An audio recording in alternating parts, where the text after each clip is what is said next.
Collègues, on s'y remet. C'est vrai qu'on avait besoin d'une pause, on avait besoin de parler. Et bientôt, il sera 3 heures. Alors, la séance de cet après-midi, je vais me permettre de m'asseoir. Plutôt, ça va faire du bien. Donc, ce que nous avons comme objet cet après-midi, c'est décider. Vous souhaitez décider des prochaines étapes à prendre au sein de la TIVT. Et voilà, on a quelques heures pour cela. Alors,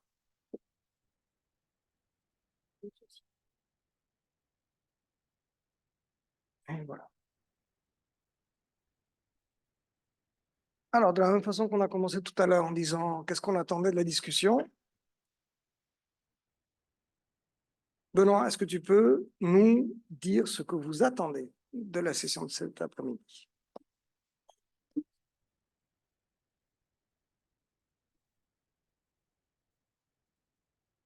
Ben, il me semble, si j'en crois ce qui a été prévu avec Caroline et Marion, ce qu'on attend cet après-midi, c'est d'aller un petit peu plus loin que tout ce qui a été discuté ce matin. Et c'est une réflexion, on va dire, interne à TIBT et entreprises forestières, même si le cercle est plus élargi, évidemment, tout le monde est bienvenu. Ben, ça serait peut-être maintenant un peu croiser de l'information, mettre au pot commun ce qui peut être mis au pot commun. Est-ce que il y a des entreprises forestières parmi nos membres présents euh, qui ont envie de partager quelque chose, faire part d'une frustration même, faire part d'une difficulté, faire part d'un espoir déçu peut-être, ou sinon même faire part d'une perspective réelle. Moi, je comprends que peut-être les pistes qu'ont les uns et les autres soient peut-être des secrets d'entreprise. Mais même ça serait intéressant à dire. J'ai des pistes, mais je ne peux pas en parler. Au moins, c'est déjà bon pour nous de savoir que vous avez des pistes. Le pire, c'est euh, qu'après tous les efforts de la commission au cours des 2 dernières années et de ce matin, par exemple, bah, c'est qu'on en soit toujours au même point et qu'on n'avance pas et qu'on ne sache pas avancer. Moi, si certains d'entre les sociétés ont une bonne perspective, une bonne piste, mais qui ne veulent pas en parler, déjà, ça, c'est très bien. Pardon. Bon, de toute façon, ça y est, j'ai lancé la discussion. En faisant état du fait que tu as demandé frustration, espoir déçu, tu as l'air sûr que ça n'a pas fonctionné ou que les gens n'ont pas trouvé à se nourrir. Je vais te dire, cet exercice, moi, je le connais un tout petit peu. D'aller à la pêche chez nos forestiers, je le connais, à qui j'en parlais là, c'est un peu la même histoire qu'avec les essences moins connues. On essaye d'activer la recherche, d'activer le business, d'activer l'information, de mettre au pot commun l'information sur les essences moins connues. Tout le monde s'agite, il faut, c'est l'avenir. Mais finalement, personne ne dit, bon, voilà mon cas, voilà mes essences, je veux partager mon marché ou je veux partager mes données. Parce que, bah oui, je le comprends, ça fait partie un peu des secrets d'entreprise aussi. Et je le respecte. Mais la seule chose que j'espère, c'est que dans l'exercice de ce matin, on ait été utile d'une manière ou d'une autre. Bon, commençons par ça. Qu'est-ce qui vous a été utile ce matin? Là, c'est une question on peut lancer à tout le monde. Dans tout ce que l'on a fait, toutes les discussions, tous les échanges, qu'est-ce qui a été utile? Je laisse tout le monde réfléchir en silence et on va partager ça. Si vous êtes en ligne, commencez à l'écrire sur le chat, mais ne partagez pas. Non, n'appuyez pas sur Entrée. Et ici, vous avez tous des post-it. Qu'est-ce qui vous a été utile?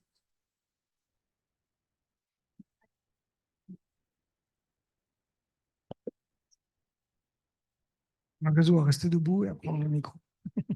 Donc voilà, la question est simple. Qu'est-ce qui vous a été utile ce matin? Écrivez-le, griffonnez-le, on va partager. Qu'est-ce qui vous a été utile? Plusieurs choses peut-être. Autant de choses, autant de post-it.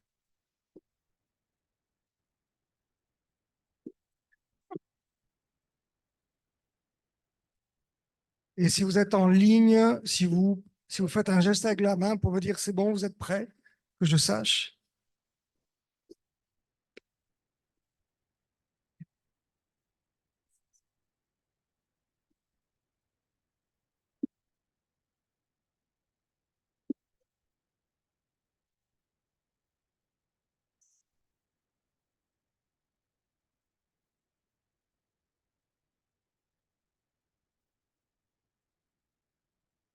Si vous êtes en ligne, si vous pouvez, je vous invite en fait à allumer les caméras. Ce sera beaucoup plus agréable pour nous. Sinon, c'est Vincent qui va tous prendre parce que c'est le seul qu'on voit. Donc, Christophe, Eric, Mickaël, si vous pouvez mettre les caméras, c'est beaucoup plus agréable pour nous aussi. Merci.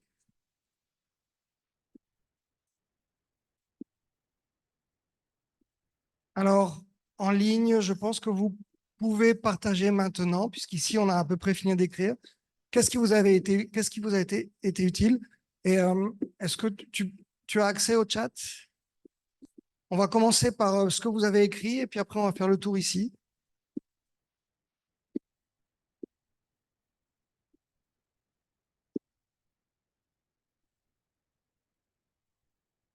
Alors, il y a Vincent Istas qui a commencé par dire savoir que des financeurs de projets sont prêts à se déplacer à des réunions de la TIBT.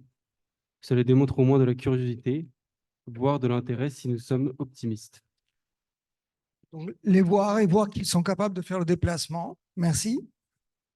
Christophe Johnson qui dit intéressant de voir les types de financement possibles, mais aussi du travail énorme à réaliser pour les forestiers. Peu seront à même de livrer ces infos. Donc, c'est voir qu'il y a des choses, mais aussi se rendre compte de la montagne à gravir. OK?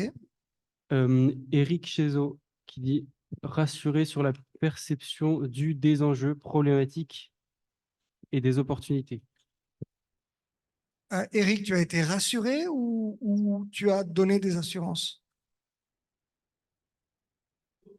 Oui, j'ai corrigé. Je suis rassuré. Parce que Oh, tu es rassuré quant à la... ma perception des enjeux a été confortée. Voilà. Maintenant, tout n'est pas réglé. D'accord, merci. Est-ce qu'on a d'autres commentaires en ligne? Sinon, on va commencer à faire le tour de table et on prendra les autres. Euh, pardon, oui. Benoît, merci.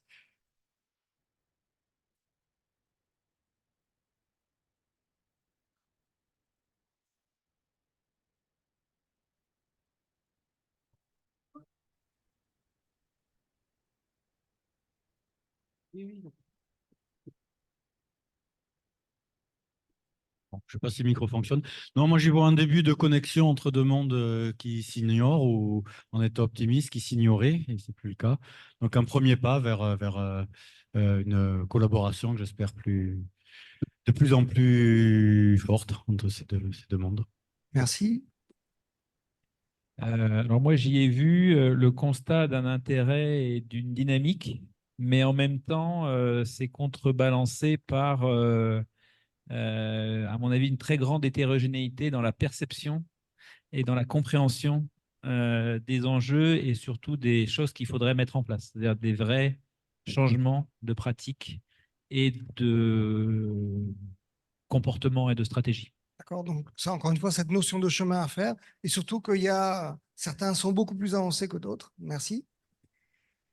J'ai particulièrement aimé la nouvelle devise de la République des forêts, la République transnationale des forêts tropicales.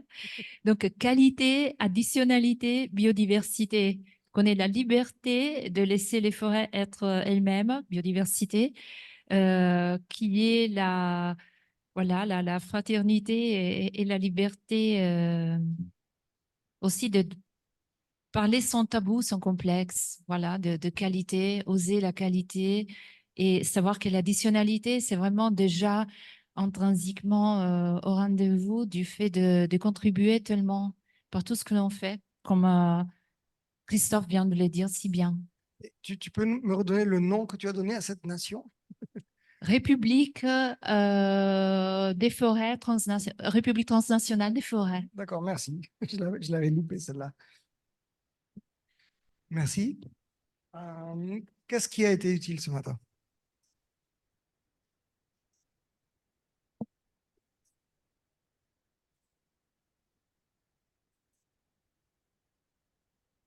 Moi, ce qui est intéressant pour moi, c'est ce que tu as dit en ouverture, c'est que les fonds consacrés à la finance verte augmentent très, très considérablement.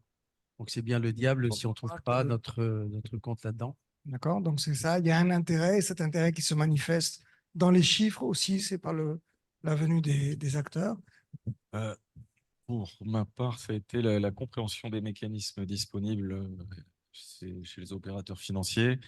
Mais pour autant, on a bien senti la difficulté d'échanger avec eux et la nécessité de crédibiliser nos structures et leurs actions afin qu'ils puissent croire dans les opérateurs forestiers qu'ils ont en face d'eux pour investir et avancer.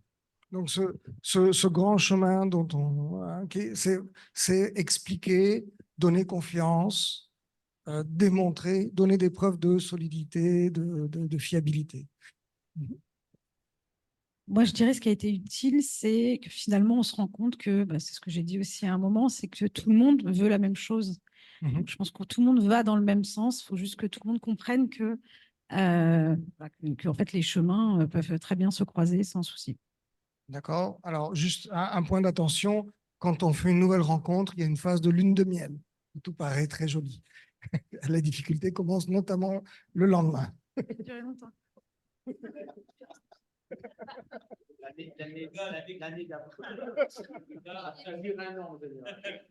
Crois-moi, ça dépend.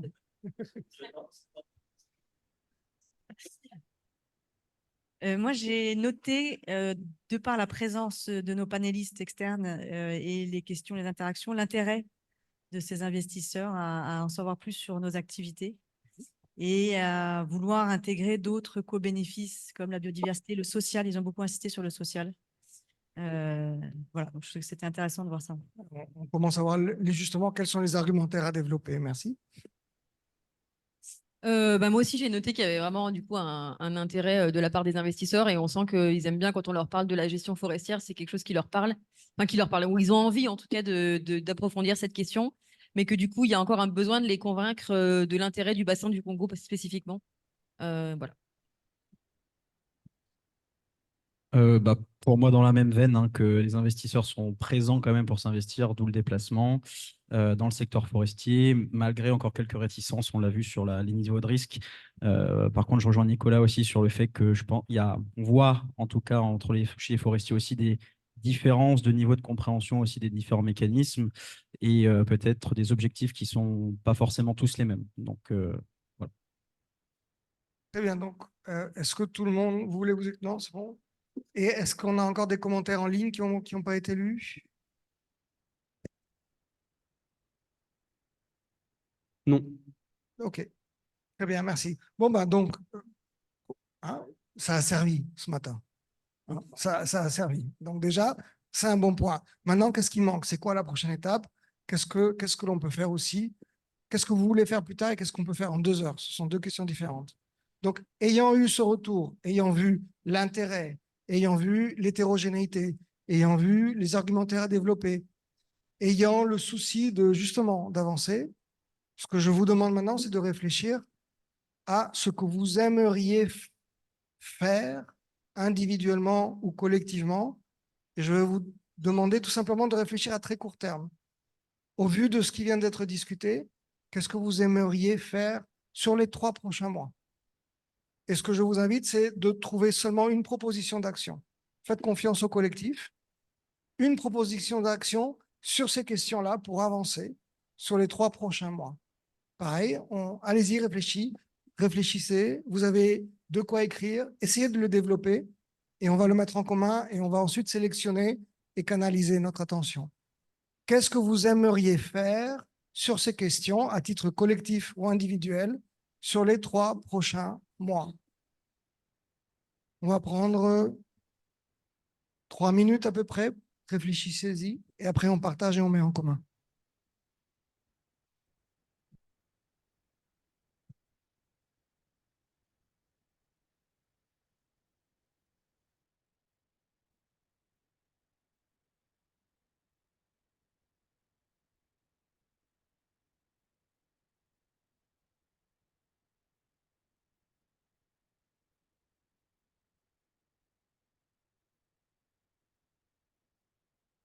Qu'est-ce que vous aimeriez voir? Qu'est-ce que vous aimeriez faire pendant les 3 prochains mois?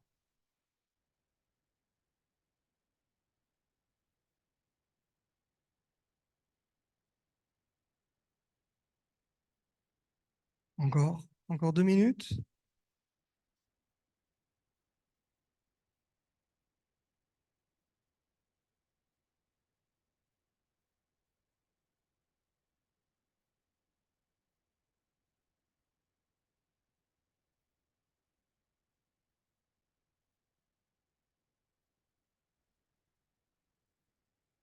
Et ce que je vais vous demander, c'est tout simplement d'expliquer ce que vous avez écrit au groupe, et ensuite on va pouvoir se coordonner pour le mettre en place.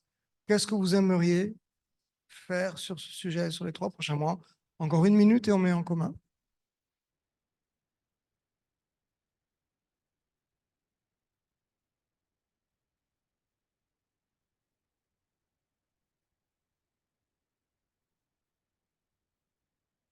Si vous êtes en ligne, vous pouvez commencer à partager. Oh. C'est vrai qu'il y a moins de monde, on va essayer, on va voir.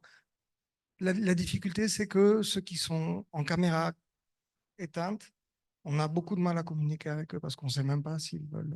On va voir comment ça marche. OK, les 3 minutes sont passées, on va mettre en commun. On commence pareil. Hop. Eric, c'est toi qui a tiré le premier, donc à toi la parole. Si tu peux juste expliquer de quoi il s'agit. Oui, alors c'est un petit peu ce que disait Benoît tout à l'heure. Maintenant qu'on passe à la phase de mise en relation entre les investisseurs et puis les porteurs de projets comme nous sur le terrain, qu'on se connaisse mieux, voilà, qu'on approfondisse. Ça, c'est un. Puis j'ai mis un deuxième, comme on a un petit peu de temps, qu'on n'est pas nombreux. Ce que je disais tout à l'heure, peut-être quelque chose qui me tient à cœur, ce serait de se fédérer, hein, l'ensemble de ceux qui partagent la même vision à l'échelle des pays ou de la sous-région, se fédérer pour animer avec l'appui des bailleurs, des politiques et des plateformes nationales, avec l'ensemble des parties prenantes, dont les États, pour institutionnaliser tous les processus ou mécanismes qu'on pourrait être amené à développer à l'avenir. Donc, d'abord, une mise en relation. Ensuite, se fédérer. On va voir, je ne vois pas qui a écrit après Eric. Si tu peux agrandir la fenêtre. C'est Vincent. Vincent, à toi, s'il te plaît. Oui, un petit peu comme Eric, hein, je pense que le plus important, c'est après de passer une vraie phase de discussion sur des projets très, très concrets. Comme l'avait dit, je pense que c'est la personne de Livelihood. Ce qui était très intéressant, c'était par exemple des projets en bordure de parcs nationaux. Ça, clairement, on a tous des situations différentes. On est plusieurs à être en bordure de parcs nationaux. Il y en a qui n'y sont pas du tout. Il y a des concessions qui sont très riches en faune, d'autres pas du tout. D'autres avec plus ou moins de population, etc., avec des relations plus ou moins développées avec les ONG. Enfin, on a tous des modèles très différents et donc je pense aussi des bailleurs très différents ou des projets très différents qui pourraient être proposés. Et donc voilà, je pense qu'après, c'est des discussions individuelles qui peuvent vraiment faire avancer sur du concret. Et Eric et Vincent, ce que vous proposez, ce sont des réunions bilatérales ou multilatérales? Alors, en ce qui plutôt me concerne, bilatéral pour. il y avait, pardon. Sur le premier point, c'était plus des démarches individuelles. Effectivement, on a nos particularités, les relations avec bailleurs. Enfin, on voit, a priori, c'est pas l'argent qui manque, donc on n'est pas là pour se battre. Par contre, au niveau national, pour avoir du poids en tant que secteur porteur de ces projets à l'avenir, si c'est ça qu'on veut défendre, je pense qu'il y a utilité, nécessité d'avoir un lobbying et de comme on disait hier, se rassembler autour d'une cause commune qu'on doit affiner avec des messages pertinents, crédibles, Éric, cautionné excuse-moi, scientifiquement. je te coupe. Oui, Le point est très pardon. clair. La mise en relation, c'était individuel. Se fédérer, Oui, nécessairement, c'est une action collective. ensemble. Voilà. Merci. Vincent, c'était Oui, pareil, clairement individuellement pour les sociétés. Et après, comme l'a dit Eric, il faut qu'il y ait une autre démarche au niveau national pour faire accepter ce type de projet et éviter que les États ne les cannibalisent. On va dire ça comme ça. Merci. Christophe, Oui, bon, ça revient, enfin, ça rejoint un petit peu ce qu'Eric et Vincent disaient. Bon, après, je trouve qu'on doit apprendre à connaître aussi les différents types de financeurs, si on peut les appeler comme ça, voir un petit peu qui s'adaptera le mieux ou qui passera le mieux avec notre propre environnement d'entreprise. Maintenant, je pense qu'effectivement, c'est quelque chose qui doit être fait au niveau des entreprises et c'est difficile d'y aller en tant que groupe. Et puis, j'imagine que certains, comme ça a été dit d'avant, certains sont peut-être déjà dans ces processus-là. Donc, mais je pense qu'il y a encore d'autres financeurs que ceux qu'on a entendus ou vus. C'était intéressant d'avoir les différents types qui étaient là, parce qu'il y avait un petit peu de tous. Mais oui, il faut apprendre à les connaître, voir avec qui on pourrait travailler, et après, il ne faut pas oublier leurs attentes qui seront assez élevées en matière de reporting, je pense. merci Christophe. Quelque part, un trombinoscope des bailleurs, savoir à qui pouvoir s'adresser, qu'est-ce qu'ils veulent et quels sont leurs processus de validation et de due diligence. Merci beaucoup. Et je crois qu'on a la liste de toutes les suggestions en ligne. Il en reste encore une. Ouais. Du coup, on part à la salle. Tu veux bien commencer?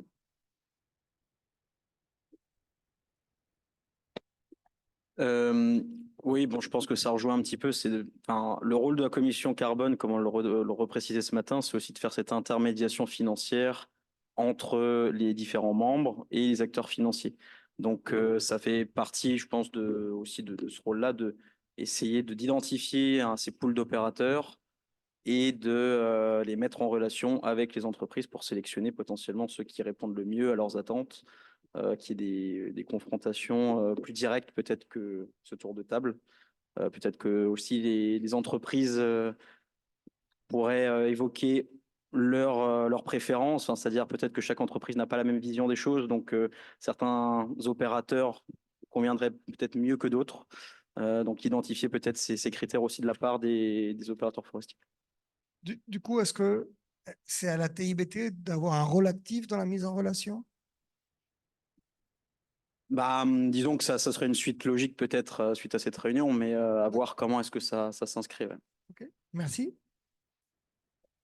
Du coup, peut-être toujours pour faire le lien avec ce que fait la commission carbone et biodiversité, dans une action concrète à court terme, ça peut être par exemple de prévoir une petite note avec la typologie des bailleurs, des investisseurs et des types de financement et d'investissement à destination des membres de la commission carbone pour avoir ce premier état des lieux. Ça se rapproche de ce que Christophe proposait, une sorte de un rousseau. Oui, un genre de trombinoscope un petit peu analysé. Ouais. Merci.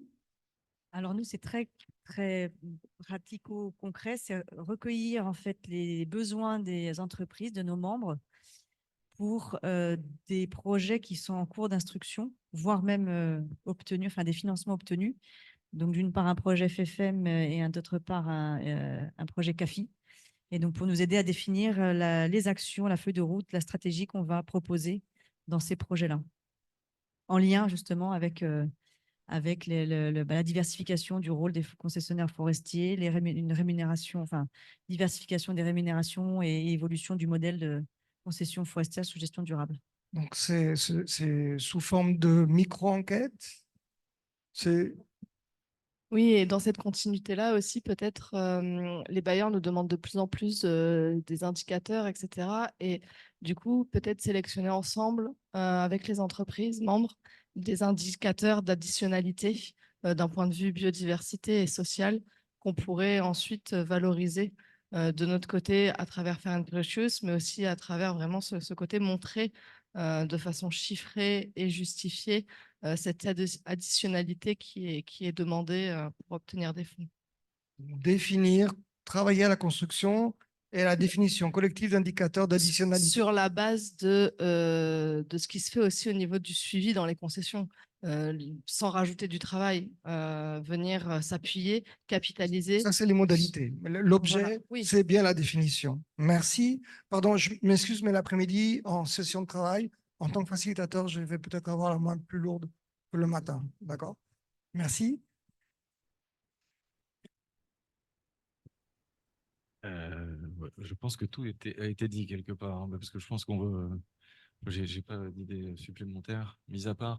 Si ce serait intéressant si la TIBT pouvait, si elle avait une lecture plus fine que nous dire, suivant chacun des bailleurs, les aptitudes à nous accompagner sur tel ou tel produit ou mission, et le fournir à l'ensemble des membres de la TIBT forestier, parce que ça nous simplifierait la tâche quelque part. Hein, ce serait un autoguidage, peut-être que tout le monde n'a pas vu ou identifié les opérateurs. C'est-à-dire avec cette Sur tel typologie bailleur, dont on parlait. dire voilà, qui peut fournir tel produit sous telles conditions. Donc, OK, identifier qui peut épauler les montages. Voilà, en fait, pour orienter mieux les membres.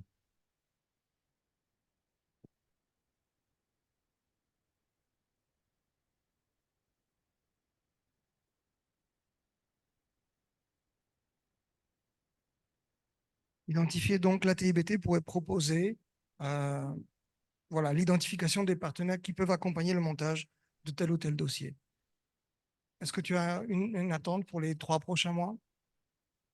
Non, j'ai une attente pour les 10 prochaines minutes. On a la traduction simultanée qui vient de revenir parce qu'on a une personne connectée au Brésil qui est anglophone.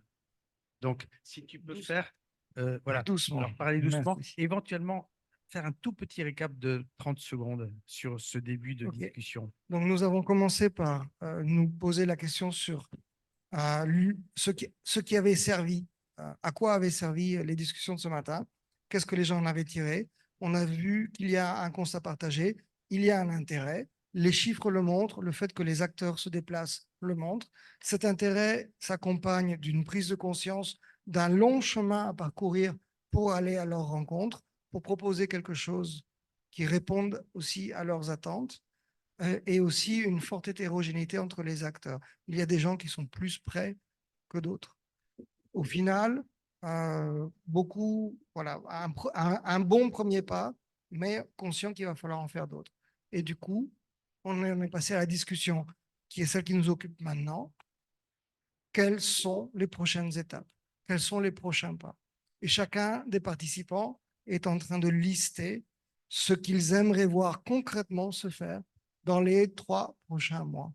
Alors, on a commencé à identifier des productions, des produits, des activités, des rencontres individuelles, des rencontres courtes, une mise en commun, une fédéralisation, une constitution d'une action collective, la création de notes, d'une note, une typologie des bailleurs qui pourrait guider les prises de contact, une enquête sur des projets en cours de montage. On a mentionné FFM, des projets FFM, des projets CAFI. On a demandé à la TIBT de faire du rôle, faire activement le rôle de mise en relation. On a proposé d'identifier des indicateurs d'additionnalité qui pourraient être présentés aux bailleurs de fonds. Et on en est là en train de finir le tour des propositions concrètes, des tâches à faire. Voilà pour les récapitulatifs. Et rappelez-moi si je parle trop vite. Je sais à quel point c'est difficile de faire la traduction simultanée. Benoît, est-ce que tu avais une proposition d'action? Excusez-moi, je suis allé à la pêche au traducteur parce qu'on a un ami au Brésil qui est Jean-Nicolaou Simonet de la Cerda qui est en train de devenir un peu notre relais au Brésil. J'en profite ici pour vous le présenter tous. Il vous dit bonjour là. Voilà, j'étais en train d'essayer de récupérer Aude et John qui étaient déjà partis Allô. dans la nature. J'en profite peut-être pour dire qu'à un moment donné de la discussion, Jean-Nicolas Haut, qui travaille aussi pour Mille Madeiras, pourrait éventuellement nous donner un éclairage depuis le Brésil et des conseils. Voilà. Pour l'instant, je n'en dis pas plus. Sinon, pour les prochains 3 mois, je l'ai dit tout à l'heure, organiser des rencontres face à face. Merci. Françoise. Bon, moi, tout à l'heure, j'ai trouvé l'intervention et la présentation de Mathieu Schwarzenberg intéressante pour nous parce que effectivement, l'approche de pouvoir faire des projets dans le bassin du Congo est tout à fait dans leur rayon. Si on a écouté les autres intervenants, il y avait toujours aussi la problématique du pays de risque, etc., qui était là. Et donc, pour certains pays du bassin du Congo, je pense qu'il faudrait approfondir ce que CAFI peut faire avec nous. Et je pense que c'est intéressant de pouvoir organiser une réunion avec les entreprises et CAFI. Mais je vois qu'il y a eu déjà des mails de la part de Mathieu Schwarzenberg, donc ça va être programmé. On va vous contacter pour voir quand ce sera possible. Merci. Et là, on est plutôt dans le multilatéral. Merci.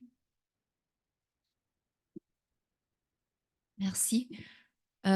Suggestion pour la TBT, dérisquer l'engagement de tout opérateur forestier, dont notamment ceux qui sont afférents au programme Fair and Precious.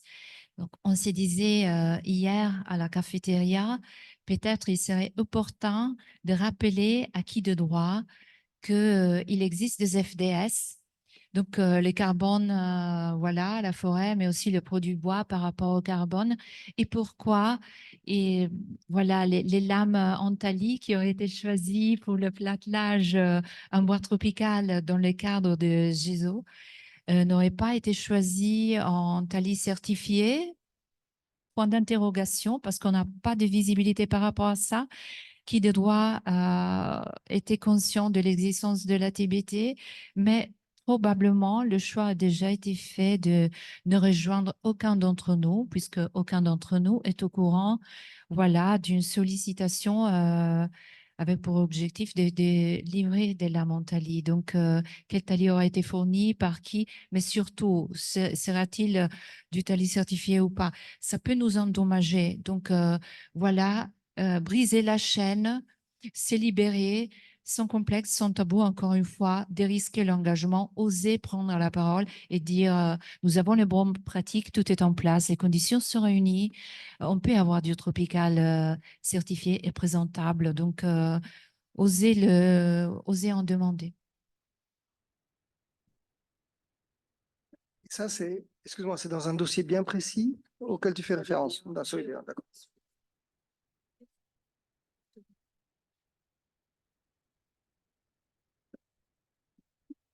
Alors, moi, dans les prochains mois, je voudrais creuser, comme je fais dans un papier, le concept que j'ai pas encore assez creusé de fonds souverains, pas de fonds souverains, de fonds fiduciaires, conservation, exploitation durable. C'est comme ça que avec garantie souveraine, c'est-à-dire cette idée que c'est le modèle des trust funds, des fonds fiduciaires pour la conservation qui fonctionne, où il y a de l'argent investi par le privé qui est investi sur les marchés financiers. Les intérêts permettent de financer les aires protégées, c'est comme ça que ça fonctionne. Le problème, c'est que ces financements existent, mais ils sont limités. Et parce que le fonds de dotation aujourd'hui, c'est plutôt de l'argent, c'est l'argent qui est limité. Il faudrait pouvoir élargir le financement à des fonds de pension. Les fonds de pension, qu'est-ce que ça cherche? Ça cherche de la sécurité. Et en fait, c'est pour ça que j'avais proposé le concept de garantie souveraine, c'est-à-dire on pourrait changer d'échelle si le Fonds vert pour le climat, un ensemble de pays, d'une coalition de pays, pouvait se mettre, disons, d'accord pour dire aux fonds de pension, s'ils investissent effectivement, on leur garantit qu'il n'y aura pas de perte financière et on peut même leur garantir qu'il y a une protection contre l'inflation. Et à ce moment-là, ça permettrait probablement d'avoir un effet de levier pour attirer pas mal de fonds d'épargne privée, d'épargne privée gigantesque. Elle cherche de la sécurité, on en parlait tout à l'heure, puisque en ce moment, elle achète de la dette des États. Pour un État, pour une institution, c'est beaucoup moins cher de donner des garanties que d'investir, parce que la garantie, on n'est pas sûr d'être obligé de la faire jouer. Et donc, si on change d'échelle, on peut passer d'un instrument qui fonctionne et qui existe, des fonds fiduciaires pour la conservation, et qui fonctionne de manière assez intéressante, l'élargir à des territoires, et dans ces territoires, inclure les concessions. Et que ce ne soit plus simplement des fonds fiduciaires pour la conservation, mais également pour l'exploitation durable. Voilà, ça c'est. Je voudrais travailler sur ce concept dans quelques mois qui viennent. Et tu as besoin de quelque chose pour avancer sur ce projet? Ben, il faut que je travaille avec des gens qui sont beaucoup plus autour de ces questions de gestion de fonds fiduciaires. Ce n'est pas forcément dans les entreprises forestières. D'accord. Je pense que je vais les Donc, chercher c'est plutôt de collaboration plutôt dans un extérieure. autre, oui, dans un autre cercle. Merci. Moi, il y a deux choses qui me semblent importantes et peut-être assez urgentes à faire. La première chose, c'est de mieux qualifier l'offre et la demande. On est vraiment dans une démarche commerciale, hein, on va vendre quelque chose. Et aujourd'hui, l'offre, c'est-à-dire qu'est-ce que les entreprises peuvent faire, sont prêtes à faire, sous quelles conditions, à quel niveau, et qu'est-ce que ça aura comme conséquence. Oui, il y aura du travail à en faire en plus, c'est évident. Oui, il y aura des coûts à en faire, c'est évident. Donc ça, c'est l'offre de la part des concessionnaires forestiers. Et la demande, alors on a beaucoup parlé des bailleurs, on a parlé des mécanismes de financement. Moi, je suis un tout petit peu resté sur ma faim parce qu'il manque, à mon avis, les entreprises privées qui peuvent financer. Quelles sont-elles? Pourquoi? Qu'est-ce qu'elles sont prêtes à accepter? Qu'est-ce qu'elles veulent? Et ça, on ne le sait pas encore. Qu'est-ce qui les intéresse dans l'idée de mettre de l'argent dans la forêt? Et je pense qu'il y a beaucoup d'histoires de communication et peut-être moins d'exigences en termes d'additionnalité et d'innovation. Mais voilà, ça, donc mieux qualifier cette offre et cette demande, ça c'est le premier point. Et le deuxième point, c'est un peu ce qu'on a évoqué tout à l'heure. Je pense qu'on a besoin assez rapidement d'avoir une idée de l'évolution de la forêt dans le bassin du Congo. Quel scénario à venir? Qu'est-ce qui pourrait être la référence pour qu'enfin on soit clair sur oui, il y a un risque, oui, il y a une urgence, ou non, il n'y a pas de risque, non, il n'y a pas d'urgence.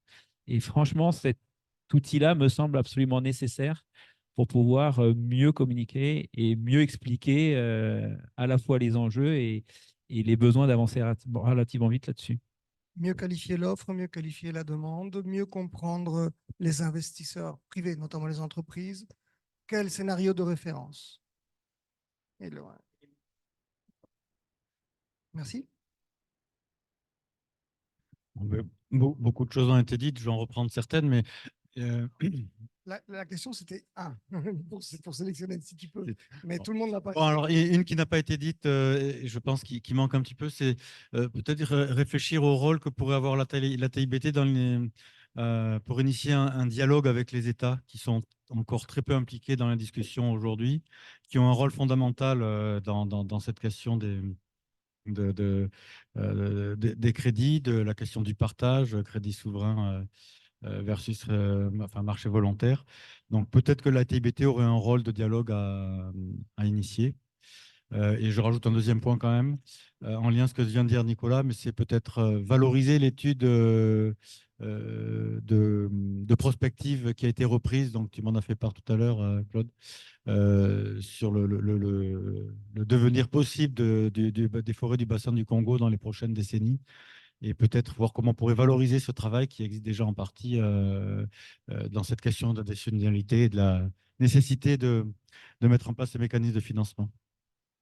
D'accord. Merci à tous. Est-ce qu'il reste des choses dans les poches qui n'ont pas été déjà présentées avec d'autres mots? C'est pour répondre à Nicolas, c'est qu'il ne faut pas confondre la prospective et la prévision.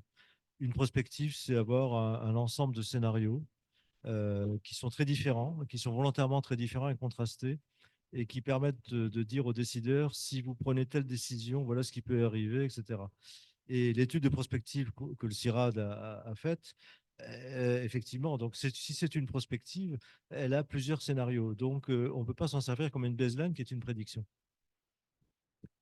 Donc là, on a commencé déjà le travail d'analyse d'intégration d'une prospective. On vient de commencer. On fait le point sur tout ce qui a été partagé. Alors, je vous demande 5 minutes de patience, le temps qu'on fasse un joli collage sur le mur.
Je vous invite à tous vous lever.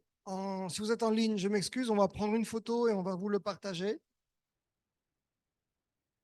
Levez-vous, s'il vous plaît.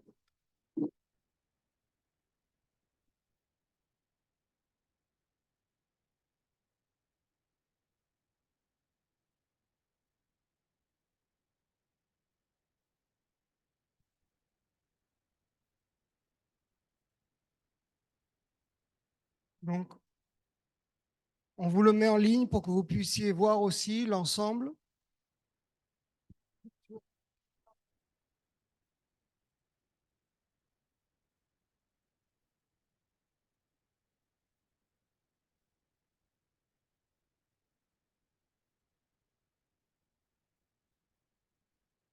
Vous venez voir, s'il vous plaît.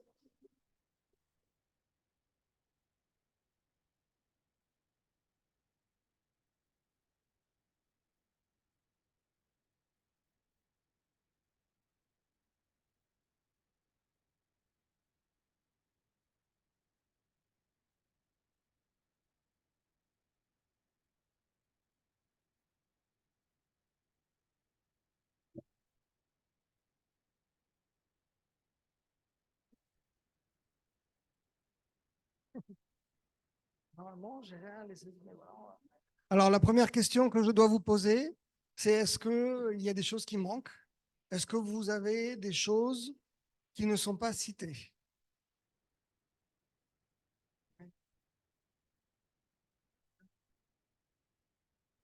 J'ai l'impression qu'on a besoin d'une pause.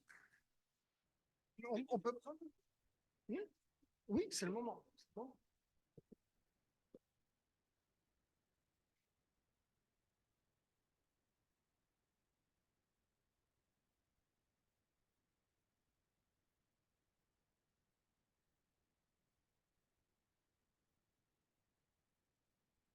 On va prendre 2-3 minutes, juste vous en ligne et ici, vous avez tout ce qui a été cité.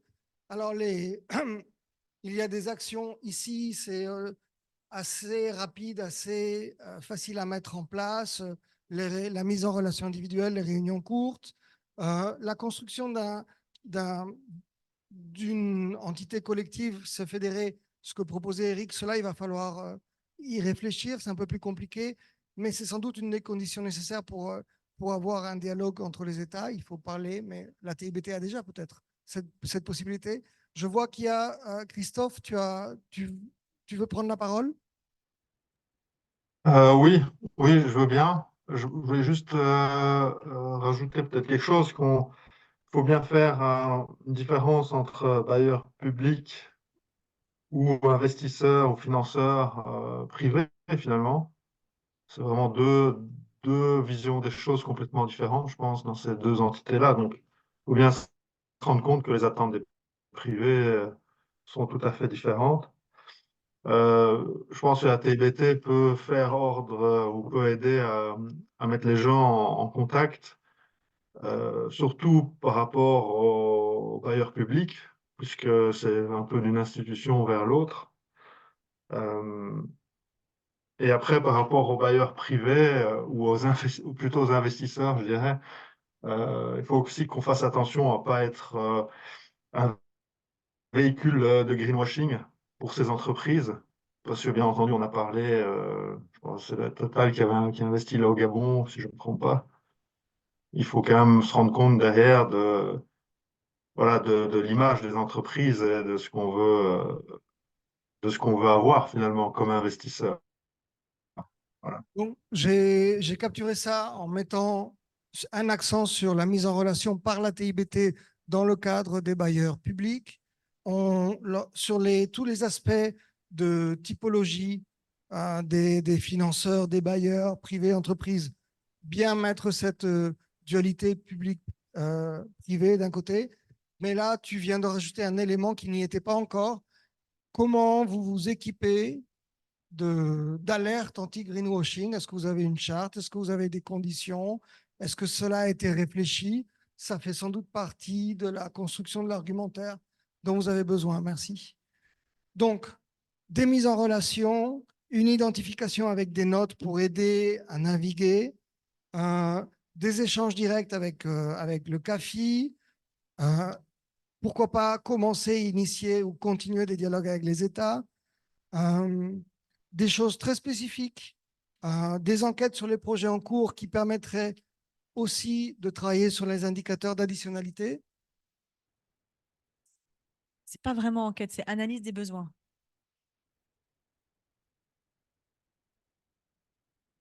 De nos entreprises, de nos membres.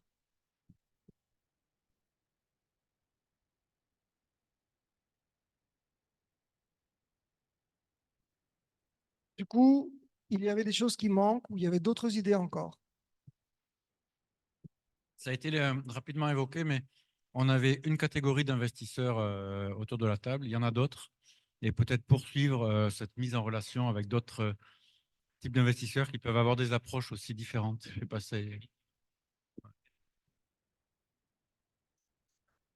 Très bien. Alors, la question suivante, c'est, donc il y a pas mal de choses. Est-ce que vous avez les moyens de tout faire ou est-ce qu'il faut choisir? Avant ça, est-ce que concrètement, on peut savoir ce que ça représente comme tâche?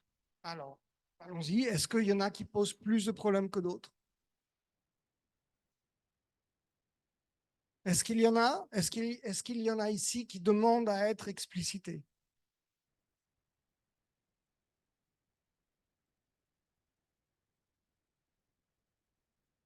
La prochaine étape. Quand vous regardez, quand vous êtes en ligne ou ici, est-ce qu'il y a des post-it ici qui vous posent problème? Vous ne savez pas comment avancer, vous ne comprenez pas ce qu'il y a derrière?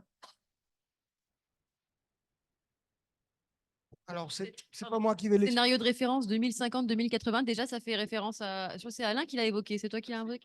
C'est toi. Non, c'est moi, mais je me suis fait engueuler par Alain, donc je ne voulais pas rajouter.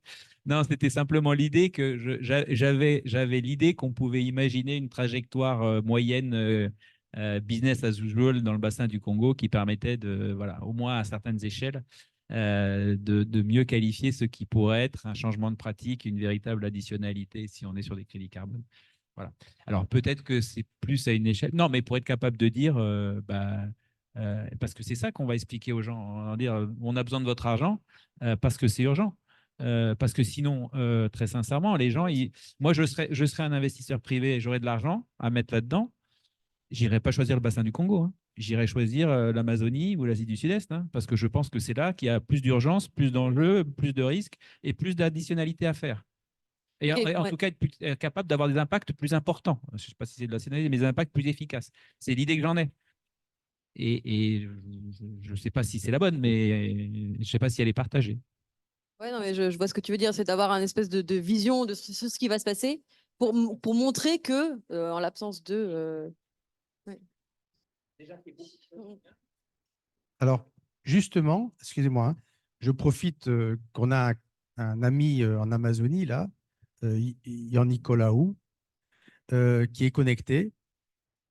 Moi, Yann Nicolaou, tu nous aides, tu nous écoutes plutôt depuis maintenant une Yes, demi-heure. I'll be here. Que se passe-t-il en Amazonie avec le financement, avec la finance carbone, avec l'appui au secteur forestier dans ce contexte que tu connais? Yes. Hi, hello everybody. Thank you, and sorry to I don't speak in French. So Parle pas français. Au Brésil,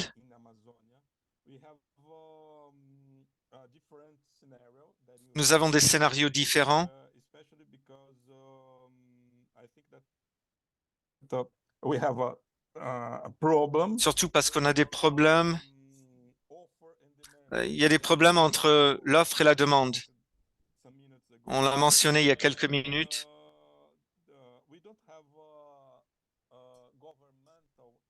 Nous n'avons pas des investissements du gouvernement dans la carbone.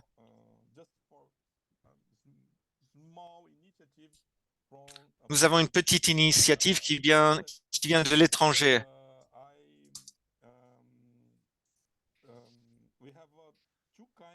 Nous avons deux types de projets.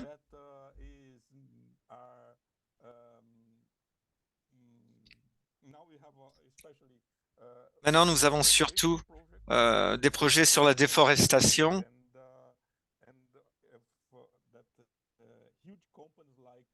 Il y a des grandes entreprises comme Apple, par exemple, qui veulent signer un deal pour planter 200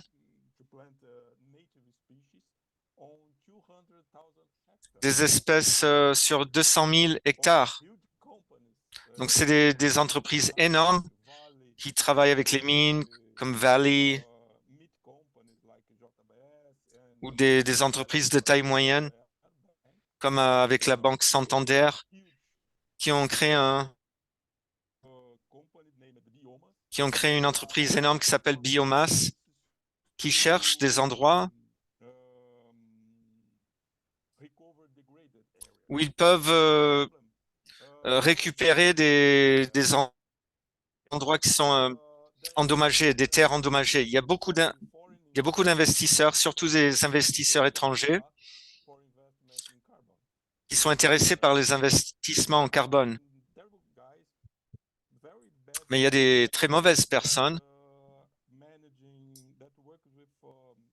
qui travaillent sur des développements de projets carbone.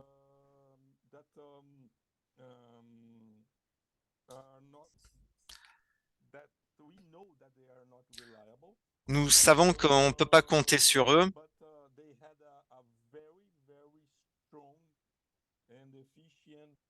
mais ils ont des outils de marketing très importants, très reconnus. Ils ont beaucoup de moyens. Ils ont un accès excellent à beaucoup d'investisseurs de part à travers le monde. Donc, c'est terrible. Ça a été terrible pour le marché du carbone. Ça fait beaucoup d'années que je travaille sur ce sujet. J'ai travaillé sur le premier projet de carbone au Brésil.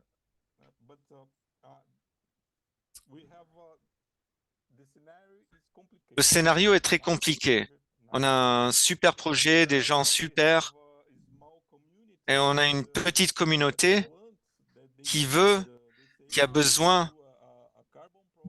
Nous avons un projet carbone.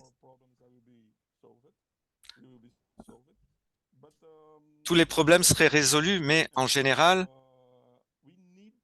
on a besoin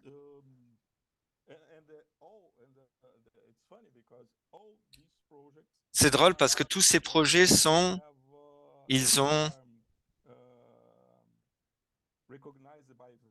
reconnus.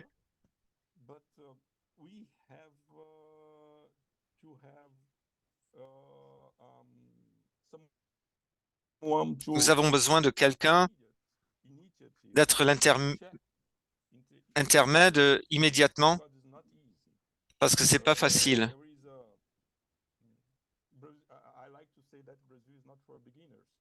J'aime dire aux gens que le Brésil, c'est pas pour les débutants. Merci. Il y a beaucoup de super projets, mais il faut qu'on développe, on doit créer quelque chose.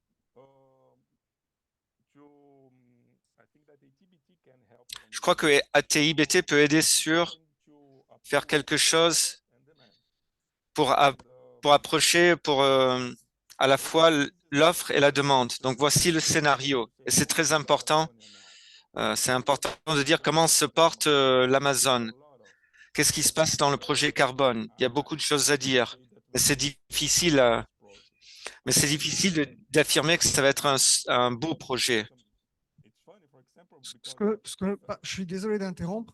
Ce que nous comprenons avec les barrières d'Internet, ce que nous comprenons, c'est qu'il y a des enjeux énormes et qu'il y a aussi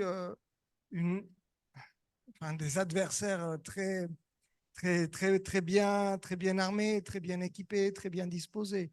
Et que c'est du coup extrêmement difficile d'infléchir la trajectoire. C'est bien ça ce que tu as transmis. Donc effectivement, c'est une situation qui semble différente de celle que l'on a décrite ce matin sur le bassin du Congo, des enjeux différents, mais aussi peut-être des alliances différentes à construire. Merci beaucoup pour ce partage. On va pouvoir boucler la série des actions à faire. Je vous ai posé une question. Ici, ça se concentre surtout sur le bassin du Congo, mais on voit bien qu'il va y avoir des choses à voir ailleurs. Est-ce que vous avez les moyens de faire tout ça, de lancer tous ces chantiers dans les prochains 3 mois? Oui. Alors, il va falloir choisir. Alors, donc, voilà, si vous n'avez pas les moyens de faire tout ça dans les 3 prochains mois, de lancer tout ça dans les 3 prochains mois, il va falloir que vous focalisiez qu'est-ce qui vous paraît le plus important et qui peut faire quoi. Alors, j'ai envie de dire une chose, on n'a pas les moyens parce que les 3 prochains mois, il y a des défis, il y a des réunions, il y a le CIB à organiser, il y a le forum. L'année 2024, c'est une année très chargée. Moi, j'ai envie de dire une chose. Si on fait quelque chose, c'est avec les sociétés forestières. C'est aussi simple que ça. Si les sociétés forestières nous demandent de trouver les moyens avec elles et qu'elles nous y encouragent, évidemment que nous irons de l'avant. Faire tout ce qu'on pourra faire. Peut-être qu'il faudra aller chercher de l'argent. Il y a un projet aujourd'hui ASP Cameroun qui peut nous donner quelques éléments quand même, parce que ce projet a pour objectif d'aider la filière Cameroun. Et donc, par extension, on peut tirer parti de ce moyen-là, de ce petit levier. Mais il faut avant tout que les entreprises se prononcent très clairement et nous interpellent là-dessus. Et qu'elles nous le demandent de manière extrêmement claire. Et tu veux que cette demande soit formulée maintenant ou c'est dans les prochains jours? Non, il n'y a pas d'urgence, hein, mais ça peut être dans les prochains jours. Il faut bien réfléchir pour faire une petite synthèse de la réunion d'aujourd'hui et ensuite, voilà, leur dire, bon, voilà, cette question a été posée l'après-midi du 26. Voulez-vous que nous nous mobilisions? Mais nous mobiliser, ça va être aussi vous mobilisez-vous. Ça, c'est très important. On ne pourra pas le faire tout seul. Et on ira chercher peut-être une ressource externe pour nous aider peut-être à mettre en musique ce qui est écrit là. Parce que ça en vaut la peine. Mais les premiers bénéficiaires, ce sont les entreprises. On peut même se demander, en poussant un peu plus le raisonnement, est-ce que la TIBT, donc, elle a initié quelque chose, cette réunion a permis d'initier un dialogue, est-ce que la TIBT a réellement, ou est-ce qu'on a réellement besoin qu'elle continue au quotidien? C'est aux entreprises peut-être de prendre les choses en main et sur cette base-là, sur ces premières connexions, de continuer le processus et puis peut-être de réorganiser des événements comme celui-ci au fur et à mesure que les choses évoluent pour continuer à tenir les membres informés de ce qui se passe, des évolutions, des initiatives, mais pas forcément d'être présente en permanence, puisque se pose quand même la question de la disponibilité, des moyens et de capacité de la TIBT à suivre tout ça. Donc, ça peut être tout simplement quelque chose qui s'est enclenché et un relais qui doit être pris par les entreprises dans les prochains mois. Juste pour rebondir, il y a quand même un autre aspect qu'il faut clairement dire, c'est que là, on est quand même dans une question commerciale, c'est ce que j'ai dit tout à l'heure. Il y a un moment où il y a une entreprise qui va vendre quelque chose à un financeur. Et ça, c'est purement du B2B, c'est personnel, c'est absolument pas collectif. Et donc, il faut aussi voir que la TIBT peut aller jusqu'à peut-être de l'appui, de la mise en relation ou peut-être même fédérer un certain nombre de choses. Mais à la fin de la fin, ça va profiter à 1, 2, 3 entreprises. C'est pas une démarche collective, ce truc-là. C'est une démarche commerciale. Donc, il faut trouver la limite où on peut faire les choses. Et tout à l'heure, quand tu disais les LKTS, ça n'a pas marché, mais c'est un peu aussi pour ça. C'est-à-dire que finalement, les entreprises, elles ont effectivement collectivement intérêt à ce que tout le monde travaille un peu sur ces sujets-là, mais leur business à eux, ils passent avant eux et c'est normal. Et donc, le travail qu'ils ont fait pour tel LKTS ou pour telle espèce, ils ne vont pas le partager. C'est juste normal. Alors, je ferai une petite différence ensuite par rapport aux LKTS parce que ma réflexion a continué. C'est que dans les LKTS, on est dans un monde commercial assez fini. Les entreprises se disputent un marché et puis finalement, il n'y a pas le marché du bois tropical en Europe, il est limité. Dans ce marché-là et avec toujours la photo que nous a donnée Claude en ouverture, on est aujourd'hui encore dans un monde, dans un marché qui est un peu plus grand que nos rêves encore, hein. Donc, il n'y a pas lieu à se disputer le marché. Au contraire, il y a lieu à se mettre ensemble pour l'exploiter. Parce que et là, l'entraide peut être extrêmement profitable aux entreprises. Il y a plus de moyens, il y a plus, il y a un déséquilibre quand même très grand entre offre et demande. Donc voilà. Du coup, ce que je vous propose, c'est d'aider à identifier ce qui est du domaine de l'action de la TIBT et ce qui est du domaine de la responsabilité individuelle des membres et des entreprises. Si vous êtes en ligne, ça va être un peu plus compliqué. On va faire confiance à ceux qui sont là. S'il vous plaît, chacun d'entre vous, est-ce que vous pouvez placer une gommette mauve sur ce qui appartient à la TIBT, ce que la TIBT doit faire? Une par personne. Vous pouvez choisir de renforcer le message que quelqu'un a mis, une seule par personne, ou d'alerter sur quelque chose qui est passé à la trappe, une par personne, ce qui appartient à la TIBT, ce que doit faire la TIBT. Allez-y, ce que la TIBT doit faire. Voilà. Si vous êtes en ligne et que vous souhaitez le faire, vous pouvez l'écrire dans le chat, de façon à ce que ce soit capturé aussi. Ah, non, alors ça, c'est ce qui est la responsabilité de la TIBT. Après, il faudra chercher les moyens.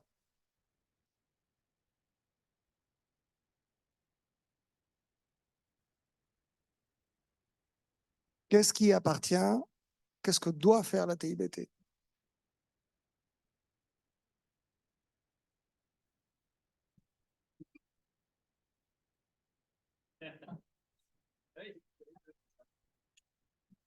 Ça tombe dans le vide, normalement, entre les deux.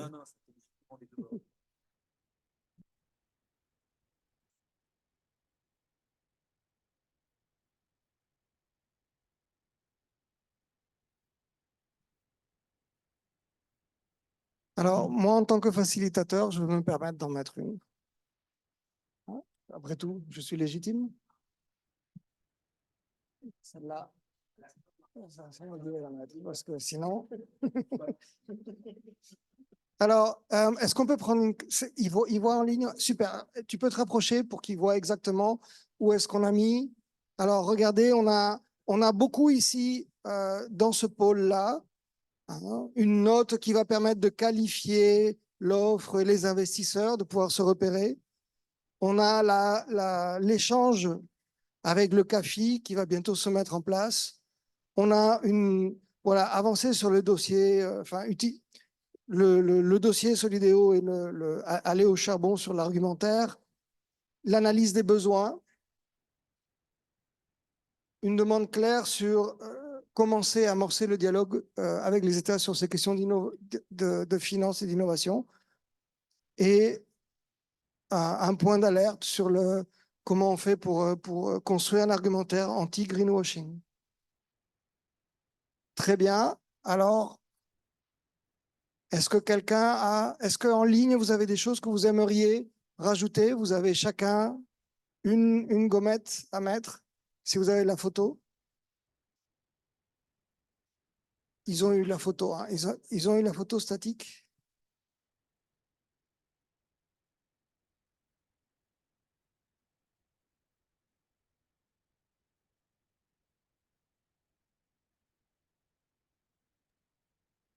No, it's not necessary a photo anymore. Thank you. Je n'ai pas besoin de photos. Merci. D'accord, merci. Je n'ai plus besoin de photos. OK. Du coup, ça devient plus facile pour la TIBT pour savoir ce qu'il convient de faire. Vous avez un champ plus réduit. Ça veut dire que les autres choses, si elles arrivent, elles sont la responsabilité d'autres acteurs. Alain, c'est toi qui vas faire l'article. Les mises en relation individuelles, ça appartient aux entreprises. Et notamment, il n'y a pas eu ici d'attitude. Très bien. OK. Et la commission, alors la question est posée. Et la commission carbone dans tout ça, qui veut y répondre?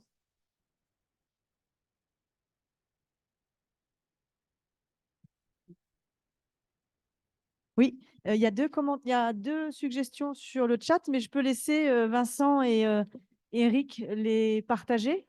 Vincent, je te laisse la parole sur ton commentaire. Oui, je l'ai mis de manière un petit peu non conventionnelle, on va dire.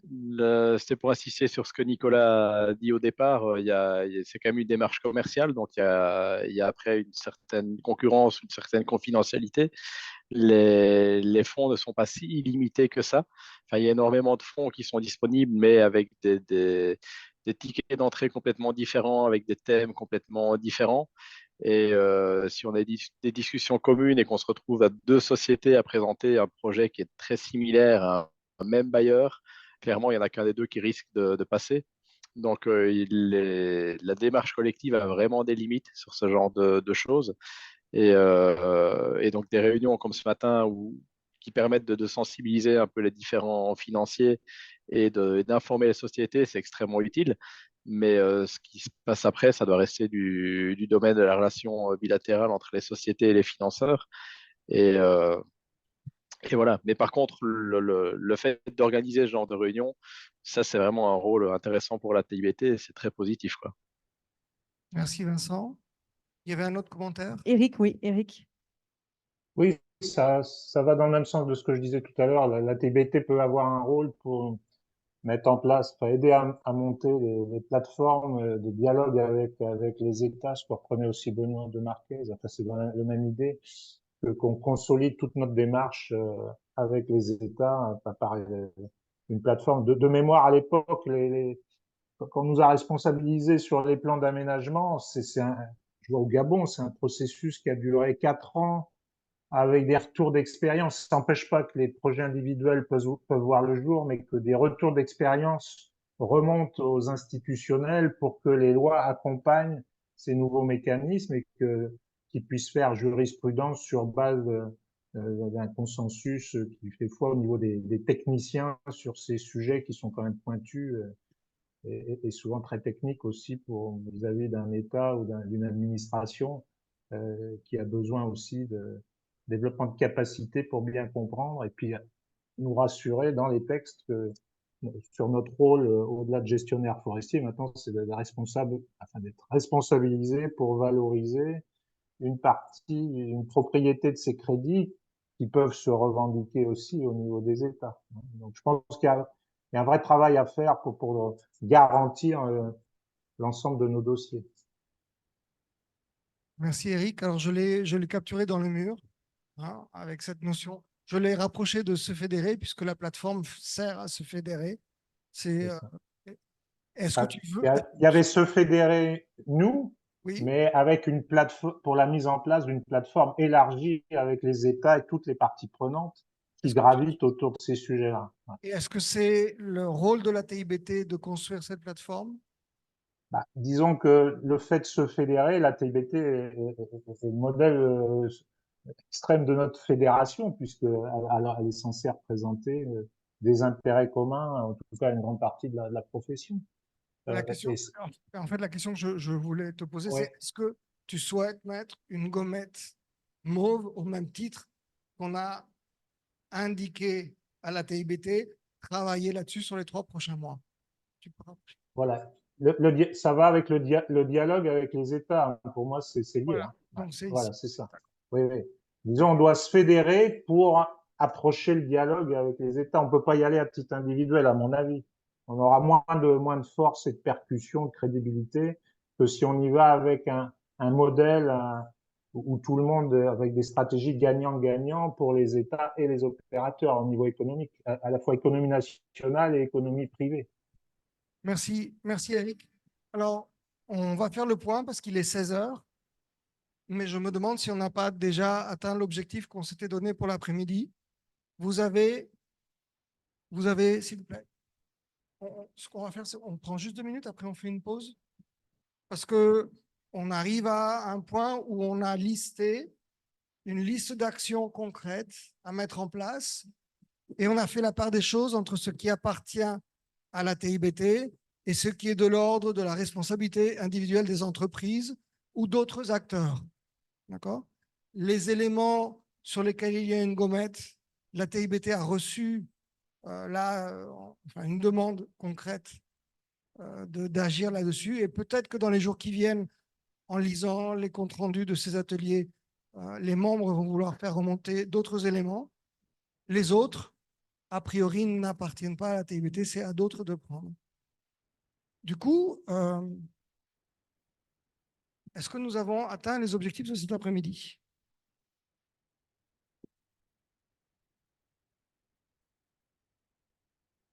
Parce que si c'est le cas, on peut profiter de la journée, du reste de la journée, pour parler, se décontracter, échanger ou faire 5 minutes de débriefing sur la journée et plier l'atelier.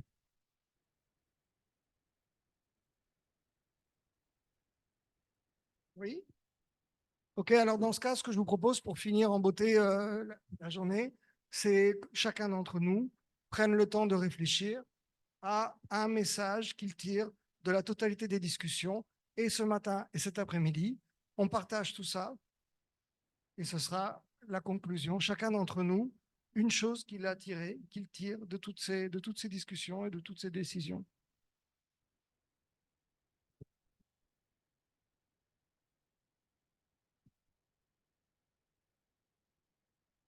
Si vous êtes en ligne, vous pouvez l'écrire sur le chat. Mais sinon, vu que vous n'êtes plus que 4, on va pouvoir aussi vous donner le tour de parole. Ce sera aussi simple. Ah, mais ils sont beaucoup plus nombreux. Ils sont plus nombreux. D'accord. Auquel cas, si vous êtes en ligne, je vais vous demander juste de l'écrire. Quelle une chose que vous tirez de cette journée. Qui veut commencer? Merci. Non, je pense que très clairement, de mon point de vue, il y a un virage qui est en train de s'amorcer et il faut le prendre. Il y aura des entreprises pilotes qui vont probablement tirer un petit peu tout ça vers l'avant et qui vont amener d'autres entreprises qui suivront. Mais il y a eu des grandes révolutions dans cette question de la gestion des forêts. Il y a eu la période de l'aménagement, de la certification, de l'industrialisation. Là, on est sur un nouveau virage. Je pense qu'il ne faut pas le louper parce qu'il y a de très, très gros enjeux derrière ça. Merci. Oui, c'est un peu dans la même logique. J'avais écrit au bon endroit au bon moment. Et je pense que c'est effectivement, on est raccord avec l'évolution, avec l'histoire et avec ce qui peut se passer. Et il ne faut pas se rater, quoi. Il ne faut pas se rater. Et donc, c'est peut-être effectivement des stratégies collectives qu'il faut réinterroger, peut-être l'action ou le rôle de la TIBT à re-questionner sur ces sujets-là. Mais c'est vraiment et fondamentalement le bon moment pour le faire. Merci, Alain. Deux choses. D'une part, je vois qu'il y a deux niveaux dans la discussion. Il y a, au fond, il y a tout ce qui concerne l'intérêt collectif du secteur forêt-bois, sur lequel, là, les gens, il y a pas mal de collaboration, mais on voit aussi qu'il reste un niveau exprimé par Vincent tout à l'heure, de la compétition entre entreprises qui reste malgré tout là quand il s'agit notamment d'accéder à des financements spécifiques et particuliers. Donc ça, c'est deux choses. Le deuxième point, je dirais que c'est un petit message aussi enfin, pas d'avertissement, mais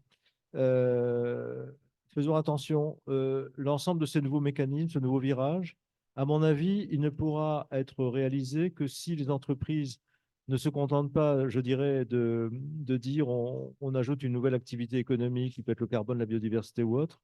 Mais profondément, moi, je pense que ça va aller vers une demande de repenser la concession et la gouvernance des entreprises et des concessions, notamment des concessions forestières.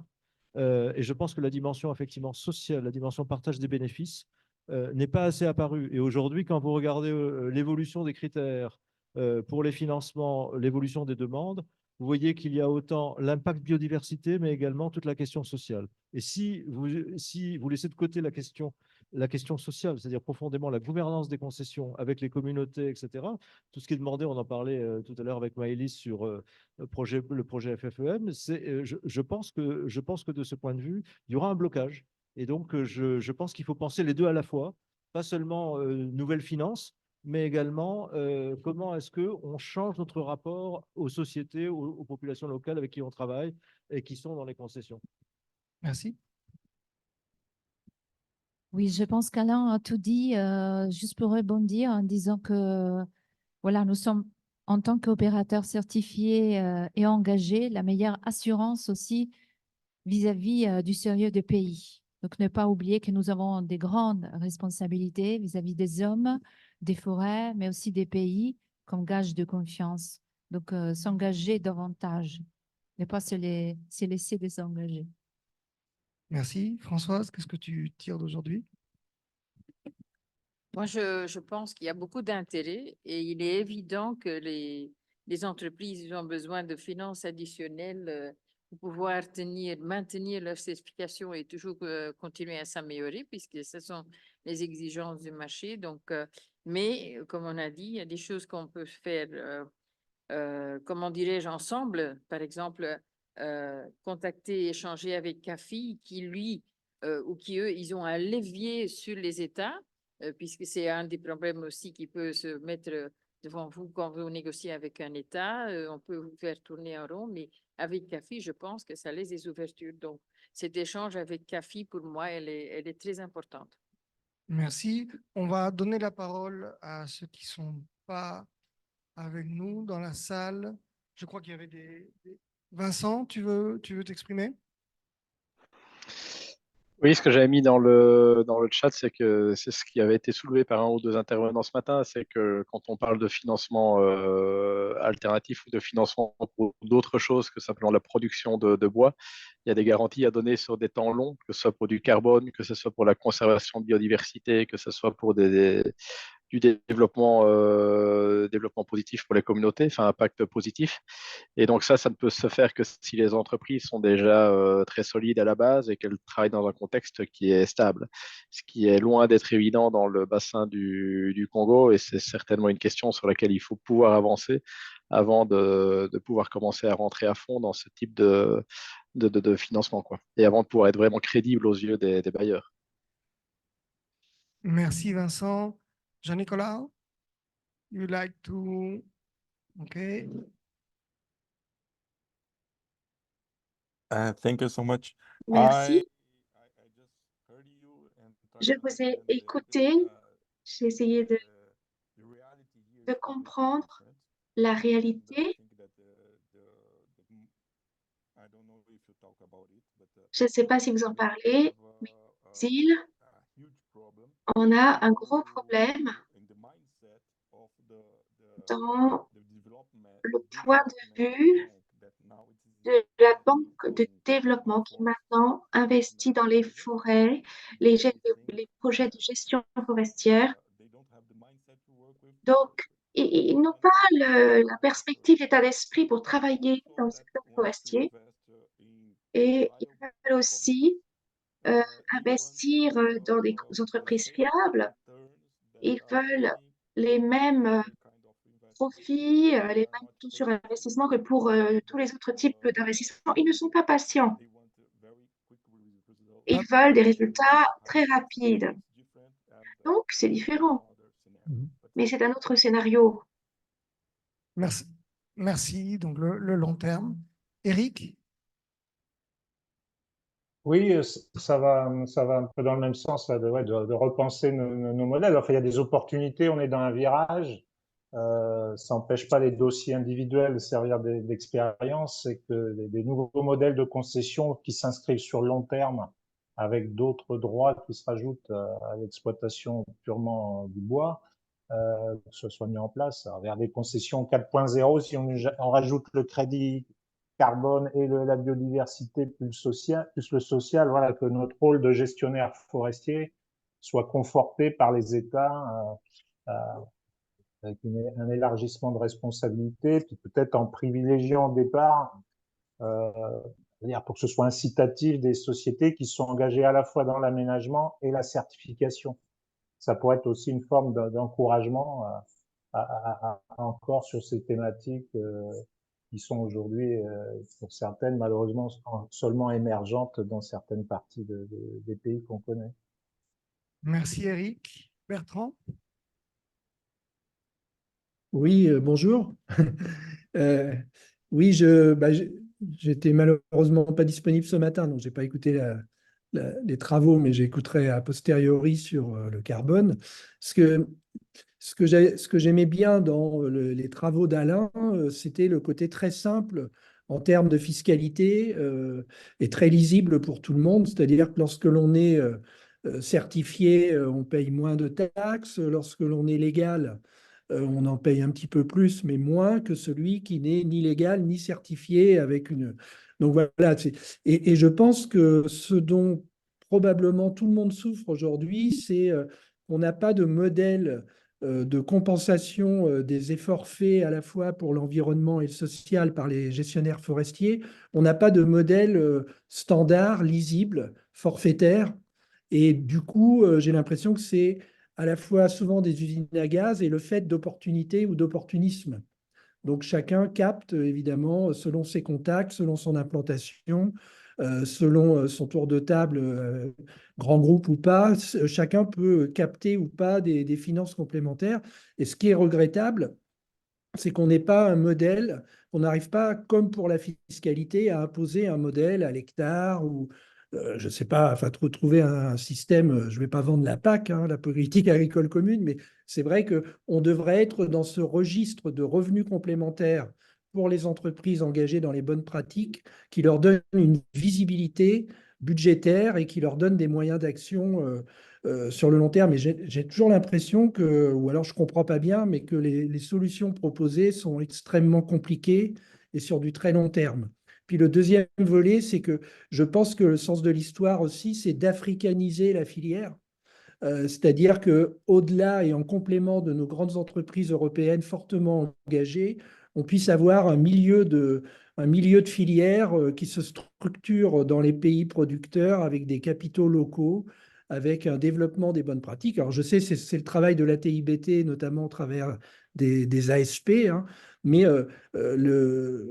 on reste quand même très entre occidentaux sur des valeurs qui nous plaisent et qui sont acceptées de bon gré tant que ça rapporte en Afrique. Mais je pense qu'il y a cet effort de conviction et de sensibilisation et comment dire d'embarquer les acteurs locaux à la fois sur l'offre et la demande en matière de développement des bonnes pratiques. Parce que voilà, on est passé de 5 opérateurs aujourd'hui à 8, on se développe tranquillement, mais voilà, donc si je disais 2 termes, c'est simplification des compléments de revenus et africanisation de la filière en termes de décision. Merci Bertrand. Alors on revient à la salle. Benoît, qu'est-ce que tu tires de la journée? Je tire une évidence. La balle, on commence à voir où elle est.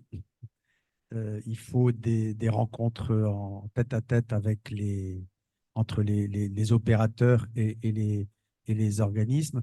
Éventuellement, trouver des personnes qui puissent jouer les courtiers, peut-être, pour essayer d'aider ceux qui n'ont pas les moyens en interne à comprendre les mécanismes, parce que toutes les sociétés ne sont pas CIB ou Interolco ou Rougier. Peut-être qu'il y a des sociétés, je pense à Guillaume, hein, qui était là ce matin, qui admettait découvrir un petit peu tout ça, et c'est lourd.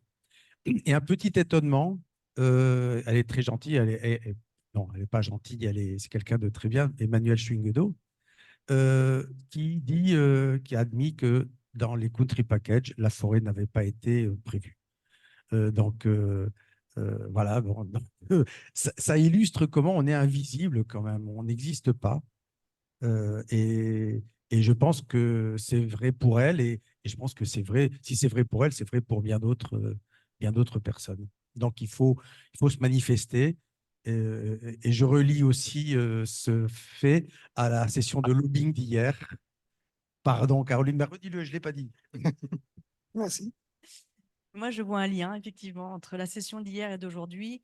Et ce que je retiens d'aujourd'hui, c'est effectivement 2 niveaux d'intervention. Le niveau général, global, et qui est du rôle de la TIBT, à savoir continuer à promouvoir le modèle de concession forestière certifiée et durable, l'expliquer. Et ça, c'est en lien avec nos activités d'hier, c'est-à-dire comment on communique, comment on fait du plaidoyer, du lobbying sur ce sujet-là. Toujours aussi au regard du rôle de la TIBT, de maintenir le lien, de développer des contacts, de mettre en relation. Et puis le deuxième niveau, effectivement, qui sont les actions plus individualisées, que la TIBT auquel elle peut éventuellement contribuer d'une certaine manière, par de l'appui, par de l'apport d'informations, de mise en relation ou autre. Et tout ça, je me dis, c'est assez enthousiasmant, puisqu'effectivement, il y a une évidence sur le fait qu'il faut y aller. Et c'est assez enthousiasmant, puisqu'on a cette opportunité avec le projet, cette enveloppe CAFI, de pouvoir commencer à creuser des sujets, à pouvoir mettre en œuvre, identifier des actions, qu'elles soient communes ou individuelles, qu'on va pouvoir proposer dans notre feuille de route avec le CAFI. Et à ce sujet, j'invite les entreprises qui sont présentes aujourd'hui, si elles ont voilà, juste 3 minutes à nous consacrer après cette réunion pour nous envoyer, à m'envoyer à moi ou Benoît, en 3 bullet points, quels seraient aujourd'hui, comme ça, ce qui vous vient à l'esprit, vos besoins en termes d'investissement, en termes de développement, en termes d'appui, qui pourraient concourir à améliorer vos pratiques, à lutter contre la déforestation, à vous industrialiser ou autre. Juste des idées très bullet point qui seront traitées de façon anonyme. C'est pour alimenter notre réflexion qu'on va mener demain sur qu'est-ce qu'on va commencer à mettre dans cette feuille de route du CAFI sur la base de nos conversations aujourd'hui et peut-être vos inputs un peu individuels, encore une fois de façon anonyme, sur vos besoins. Quel mécanisme de financement avez-vous besoin? Est-ce que c'est du prêt? Est-ce que c'est de la subvention? La question est claire. La question est très claire. Pardon? Tu n'as pas besoin de répéter. La question, elle est super claire. Voilà. Merci. Vincent, En tout cas, merci, tu as levé la main. Tu veux intervenir?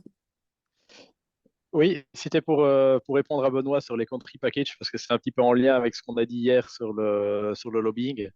En fait, la forêt n'a pas du tout été oubliée, hein, parce que ça s'appelle les country packages pour la forêt, le climat et la biodiversité, je crois.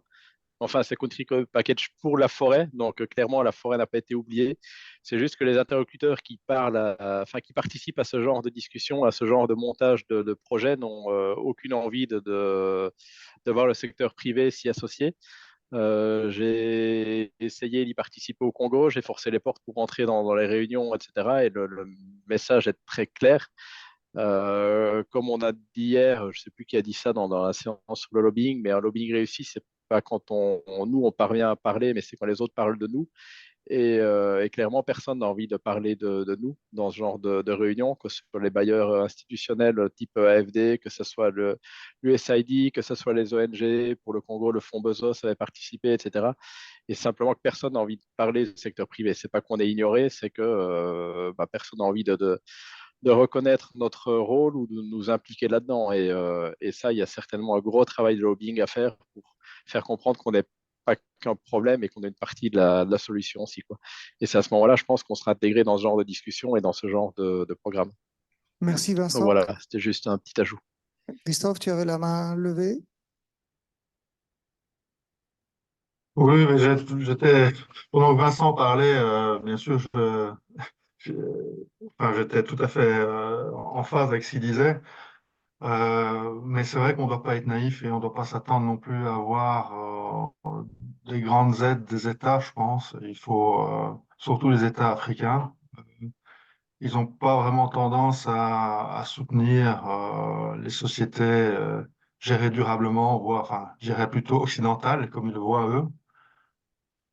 Euh, je pense que pour les institutionnels, les investisseurs institutionnels, bailleurs de fonds, c'est extrêmement difficile pour eux de se projeter en Afrique parce qu'ils arrivent là-bas avec des standards européens ou états-uniens qui sont complètement hors de propos. Et là, on peut parler par expérience pour Interroco, on a été confronté avec ce type de bailleurs. Bien sûr, ils sont super intéressés, ils ont énormément de fonds, ils ont énormément de personnel pour aller étudier ce qu'on fait, et regarder dans les moindres détails si on est correct ou pas correct à leurs yeux. Mais il y a une mécompréhension, un manque de connaissances profond de l'Afrique. Voilà, ça c'est. Mais, Faut merci. pas être naïf par rapport à ça. C'est-à-dire une fois, ils sont intéressés au début, mais quand on commence à rentrer dans les détails, et qui voient courir un pauvre gamin avec un t-shirt troué, ben, ça leur pose un problème, quoi. Merci Christophe. On va reprendre le tour de table. On avait donc une requête de Caroline aux entreprises de faire parvenir sous forme de bullet point, de forme anonyme, des besoins d'investissement, de développement, de façon à ce que cela puisse étoffer l'argumentaire à présenter à CAFI. On va finir le tour de table sur les leçons qui ont été tirées de la journée. Bon, moi, je rajouterais juste dans la continuité de ce qu'a dit Caroline, c'est quand même, alors bien qu'il y ait beaucoup de choses qui relèvent un peu c'est un peu privé en fait pour les entreprises sur certaines activités, mais il est important que nous, à la TIBT, on ait quand même une vision, une connaissance de ce dont vous avez besoin et ce qui vous manque, notamment en termes financiers, parce qu'on rencontre beaucoup de personnes, on a des discussions avec les bailleurs et tout ça. Et si on n'a pas ces éléments à l'esprit, bah voilà, c'est difficile aussi de vous rendre compte de tout ça. Merci. Si tu as participé à la journée, une chose qui t'est marquée, une chose que tu as retenue? Ouais, moi, je dirais par rapport aux besoins de la TBT en information, je pense que ça, c'est quelque chose qui peut être géré entre la TBT et chaque industrie en direct, je pense, hein. Donc, ce dont on a besoin en matière de financement ou de développement de projet, je pense on peut en parler, je dirais, plus tard, peut-être sous forme d'un questionnaire. Parce que si vous avez déjà eu des questionnements à ce sujet-là, voilà, posez-les nous et puis on essaiera de vous répondre le mieux possible. Merci, le message est bien passé.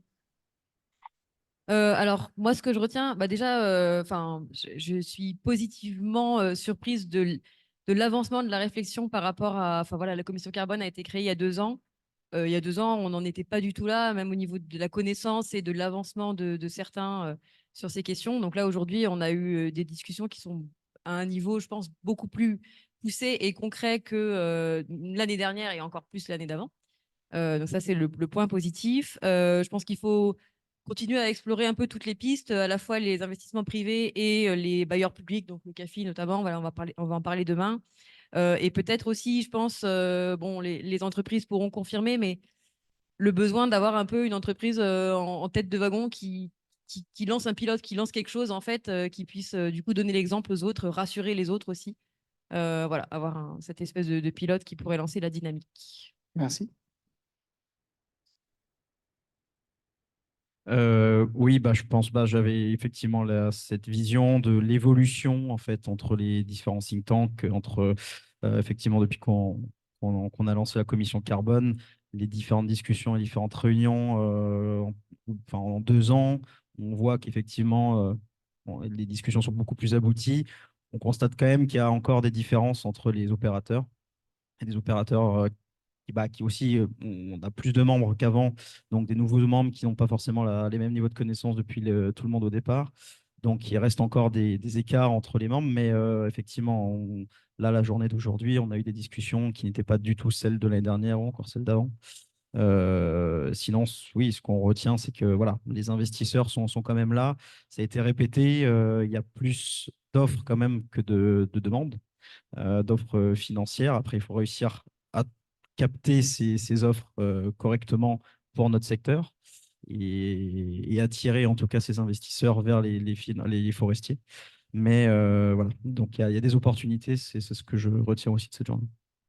Merci. Non, vous voulez? Moi, ce que je retiens, c'est qu'il y a beaucoup d'investisseurs qui sont prêts à investir sur l'ensemble, enfin sur de nombreux projets. Mais par contre, que ces fonds-là ne sont pas accessibles par toutes les entreprises, notamment, parce qu'il y a des freins d'un point de vue des risques, d'un point de vue structurel. Et du coup, peut-être essayer de travailler pour rassurer ces investisseurs, pour ne pas mettre de côté certaines entreprises qui aussi en ont besoin.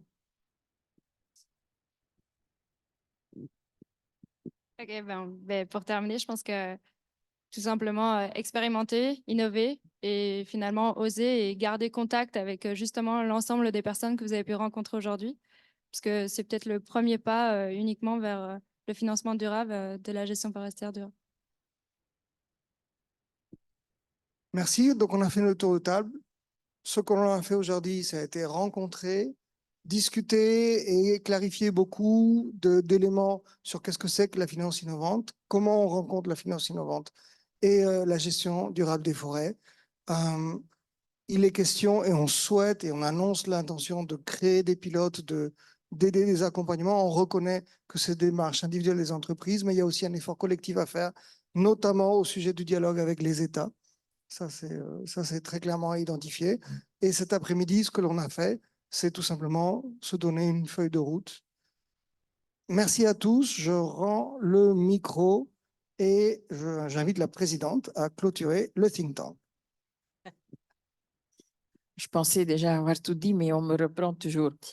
Donc, je tiens à remercier votre patience cet après-midi. Je sais qu'on a un peu traîné au niveau de la pause déjeuner, mais on avait tellement de choses à discuter qu'on ne s'était pas rendu compte qu'il était déjà 14h30.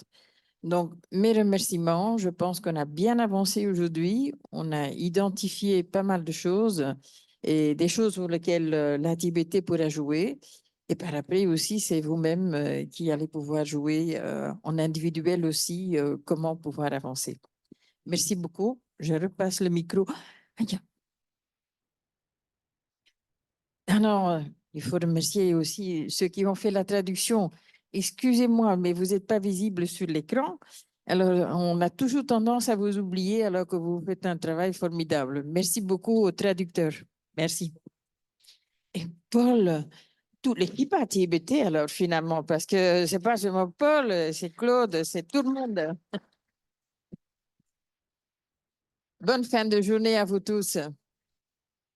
Ben oui, mais toute l'équipe, Mélisse, Élise, tous qui sont ici, non, Achille, il est trop petit. Donc, merci à tous et à la prochaine. Au revoir. Merci, bonne fin de journée. Merci, à bientôt. Au revoir, bientôt. Au revoir. Bye bye. Thank you.